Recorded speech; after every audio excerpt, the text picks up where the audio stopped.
The world's superpowers, the U.S., Russia, and China, are all calling for peace between India and Pakistan today. So far, however, there's no indication either the Indians or the Pakistanis are heeding the pleas. A city without crime makes it nice to wake up this morning. A different type of report for the crime file overnight. It's a clean slate all the way across the board. City and county officials both report no criminal activity of any sort, going all the way down to house burglaries. And on the fire ledger, no fires, and a clean slate all the way down to first aid runs. There's been no official report of any units leaving the stations overnight. Greg Manilow Schaefer, Mobile 13 clear. This edition of WIFE Constant Information is brought to you by Preston Supermarket, where customers send their friends. Hello, I'm Bill McCormick, speaking to you on behalf of the Preston Supermarkets of Greater Indianapolis. In cooperation with President Nixon's price control program, Preston's became instrumental in adopting the PEP program that now includes several consumer retailers in the Indianapolis area. PEP stands for the President's Economic Program. In tune with that program, Preston's have lowered prices on hundreds of items throughout their stores. PEP symbols and decals can be found proudly displayed in all the Preston supermarkets.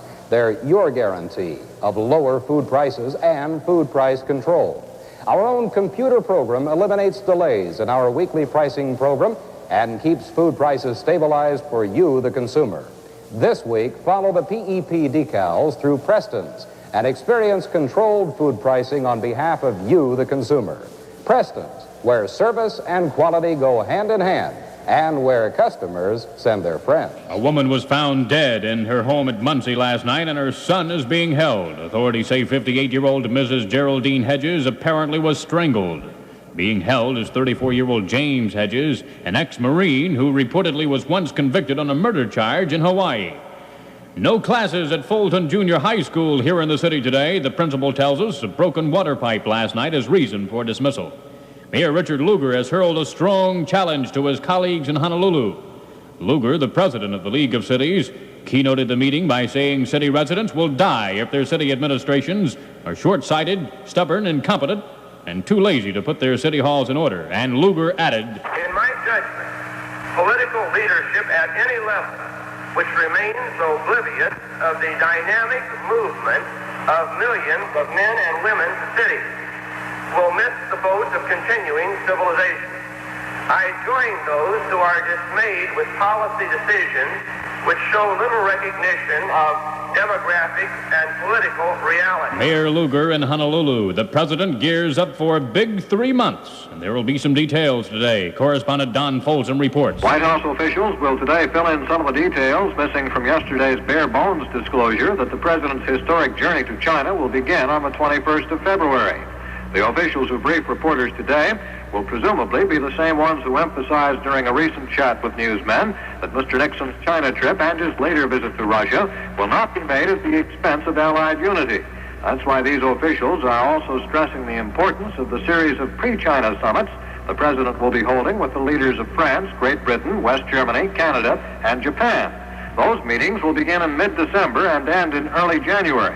Don Folsom at the White House. The State Board of Finance yesterday okayed payment of the third installment of the quarterly support to public schools. And State Treasurer Jack New says all the schools, with the exception of those which have received an advancement, primarily Gary will not get any money out of this.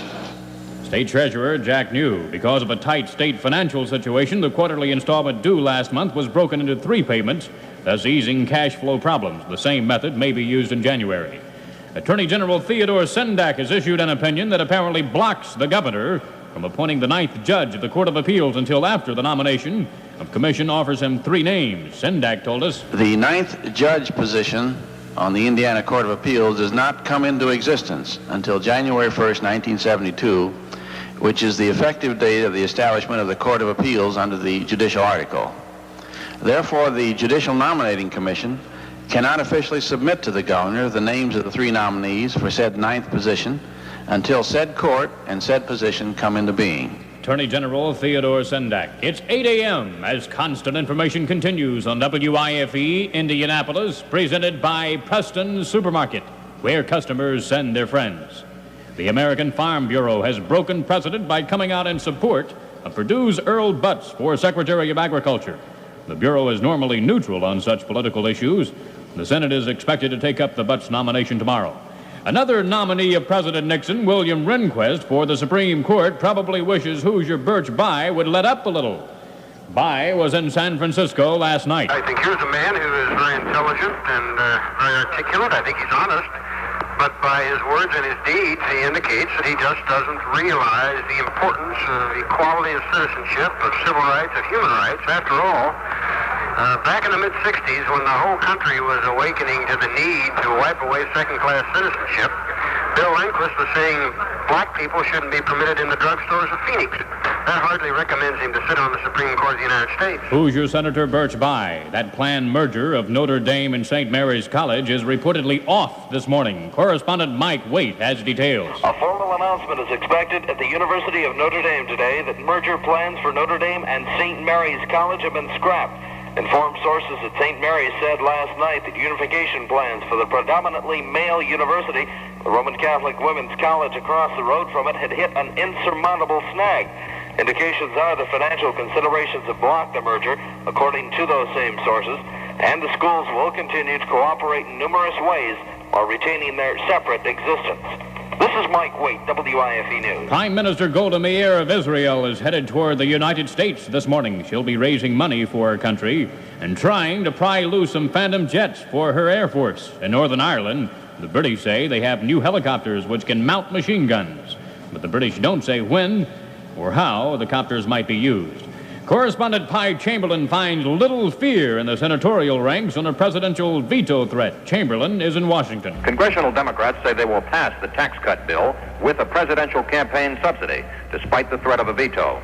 White House advisors say the president will veto the plan unless budget-busting Senate amendments and the campaign subsidy are removed.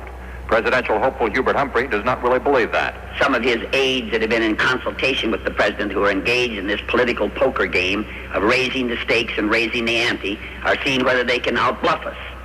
Senate Tax Committee Chairman Long also was unconvinced. I have my doubts about it, but I would say that if he wants to veto it, that's his privilege. Democratic leaders say if the tax cut is vetoed, it is dead for the rest of this year.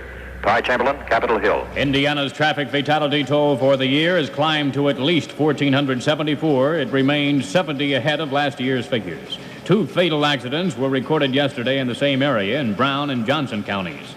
In one of the accidents, an Indianapolis man was injured. Norman Robbins, state commander of Veterans of Foreign Wars. With a look at current traffic conditions in Indianapolis and Marion County, here's Greg Man on the Move Schaefer. We have a property damage accident to report right at this time at Agnes in Michigan. That's Agnes in Michigan, a property damage accident. Look out for traffic tie-ups in the area. In the downtown area this morning on Massachusetts Avenue, traffic moderate, a little bit heavier moving into the downtown area. On North Street this morning, traffic right now is moderate, no backlogs to report as it goes from South 31 into the city over to Meridian Street. Otherwise, traffic moving fairly well this morning. No major backlogs to report at this time from police officials. Greg Man on the Move Schaefer, Mobile 13 cleared. Hello, I'm Bill McCormick, speaking to you on behalf of the Preston supermarkets of Greater Indianapolis.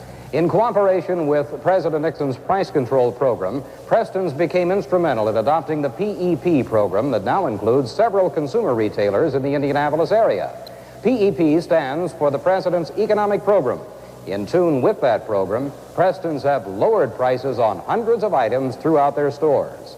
PEP symbols and decals can be found proudly displayed in all the Preston supermarkets. They're your guarantee of lower food prices and food price control. Our own computer program eliminates delays in our weekly pricing program and keeps food prices stabilized for you, the consumer. This week, follow the PEP decals through Preston's and experience controlled food pricing on behalf of you, the consumer. Preston's, where service and quality go hand in hand, and where customers send their friends. Just ahead of more music with the good guy, Roger W. Morgan. Mostly cloudy and colder today, partial clearing tonight. High today 36, low tonight 22. It's 34 degrees. This edition of WIFE Constant Information, presented by Preston Supermarket, where customers send their friends. This is Cy Jenkins, WIFE News when it counts. From WIFE Indianapolis, Roger W. Morgan plays the hits. I was born in the wagon of a traveling